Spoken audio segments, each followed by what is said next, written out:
In 1871, in a quiet home where nothing seemed out of the ordinary, a 15-year-old girl named Evelina Cotton finished her dinner, said goodnight, and went to bed, just like she had done countless nights before.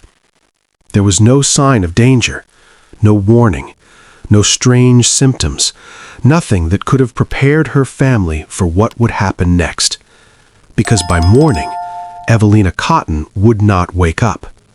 And what happened after that would leave doctors confused, neighbors terrified, and one mother clinging to hope for years. This wasn't death. It wasn't a coma. And it wasn't anything medicine at the time could explain. This is the chilling mystery of Evelina Cotton, the girl who simply went to sleep and never came back. To everyone around her, Evelina was just an ordinary 15-year-old girl. There was nothing remarkable about that evening. She had eaten dinner with her family. She had gone through the usual routine. There were no complaints of pain, no fever, no collapse, no dramatic moment that signaled a medical emergency. She simply went to sleep. But when morning came and the household began to stir, something was terribly wrong. Evelina didn't come downstairs. She didn't answer when called. At first, her family likely assumed she was sleeping in, maybe just tired, maybe under the weather. But when they entered her room, they found her lying there exactly as she had been the night before. Still, silent, unmoving. They called her name again. Nothing. They touched her shoulder. Still nothing. And as panic slowly began to spread through the room, it became horrifyingly clear. Evelina Cotton could not be awakened. Word spread quickly, and soon doctors were called to examine the sleeping girl. At first glance, the scene made no sense. Evelina looked alive. Not barely alive, not fading. Alive. Her chest rose and fell with calm, steady breaths. Her heart beat normally. Her skin wasn't cold. Her body showed none of the obvious signs of death. And yet, there was no awareness, no sign that she could hear the voices around her, no response when her name was shouted, no flinch, no movement, no reaction at all. Doctors tried to make sense of what they were seeing. Was it a rare illness? A nervous condition? Some kind of trance? No one knew. And in a time when medicine was still deeply limited, the unknown was often more frightening than death itself. Then came the attempts to wake her. At first, they tried simple methods, calling her name louder, shaking her more firmly, splashing cold water onto her face. Still, nothing. Then they became more desperate. Loud noises were made near her ears. Sharp physical stimuli were used to provoke a reaction. Pain was inflicted in ways no one today would consider humane, all in the hope that her body would finally respond. But Evelina remained exactly the same. Still breathing, still alive, still asleep. And when those methods failed, doctors turned to something even more extreme for the time: electric shocks. In the 19th century, electricity was often treated as a medical miracle, strange, dangerous, and mysterious. If anything could force the body to react, they believed, perhaps it would be that. But even that did nothing.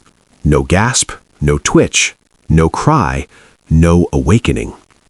The room must have fallen into a heavy silence after that, because if even electricity couldn't bring her back, then what exactly had happened to Evelina Cotton? At first, everyone probably believed it would pass. A strange sleep, perhaps. A condition no one understood, but surely temporary. Maybe she would wake in a few hours, or by the next day, or after a week. But the hours became days, and the days became weeks. Each morning brought the same sight: Evelina lying there in silence, still breathing, still warm, still absent. Every day, family members would look for the slightest change, a finger twitch, a shift in her eyes, a murmur, anything. But there was nothing. No sign that she was returning, no sign that she was even trying, and the longer it lasted, the more terrifying the truth became. This was not a simple illness. This was something no one around her had ever seen before. Weeks became months, and still, Evelina did not wake. By now, the story had likely spread far beyond the family home. Neighbors would have whispered, some would have called it a medical mystery, others may have called it a curse. In an era where science and superstition often lived side by side, people struggled to explain what they couldn't understand. How could a girl remain asleep this long and still live? How could her body continue while her mind seemed completely gone? She was not declared dead. She could not be. Her body refused to die. But she wasn't truly considered to be in a coma either, not in the way we understand it today. To the people around her, it must have felt like she had become trapped in a space between worlds.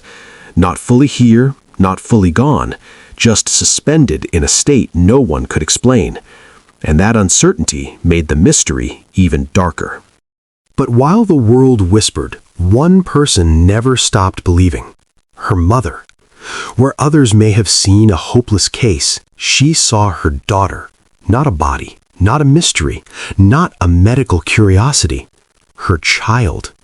And every single day she cared for Evelina as if the next moment might be the one where her eyes finally opened. She brushed her hair gently, she changed her clothes, she adjusted her blankets, she cleaned her face. She sat beside her bed and spoke to her in soft, familiar tones. She talked to her as if Evelina could still hear every word. Maybe she told her about the weather. Maybe she told her about neighbors who had visited. Maybe she spoke of memories, prayers, and promises. Maybe she begged her to come back. Day after day, month after month. Her devotion never faded. Because for a mother, as long as her daughter's heart was still beating, hope was still alive. And then came the part that made the story almost impossible to believe. Years passed, not days, not weeks, not even just months, years.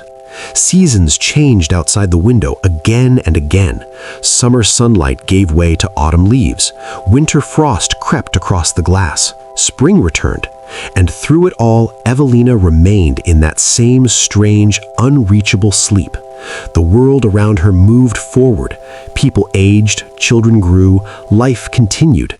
But inside that room, time seemed frozen. Her bed became the center of a mystery no doctor could solve, and every year that passed made the question even more haunting. Was Evelina still in there somewhere? Could she hear the voices? Could she feel the touch of her mother's hand? Was her mind trapped behind closed eyes, aware but unable to respond? Or had something inside her slipped so far away that it could never return? No one knew, and that uncertainty is what kept her story alive long after the first shock had faded. Evelina Cotton's case became one of those rare stories that sits in the shadows between medicine and mystery.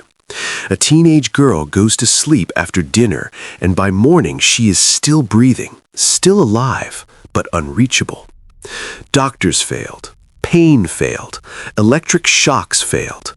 Time itself failed, and yet through all of it, one mother continued to care for her daughter as if she might wake at any moment.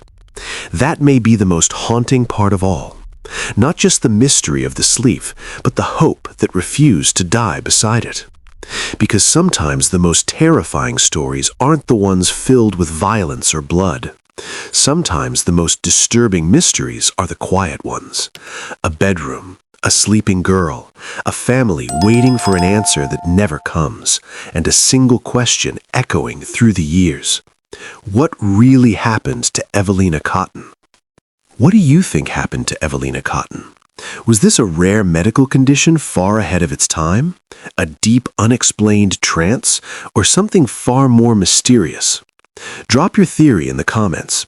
And if you enjoy real stories that blur the line between truth and the unexplained, make sure you follow for more.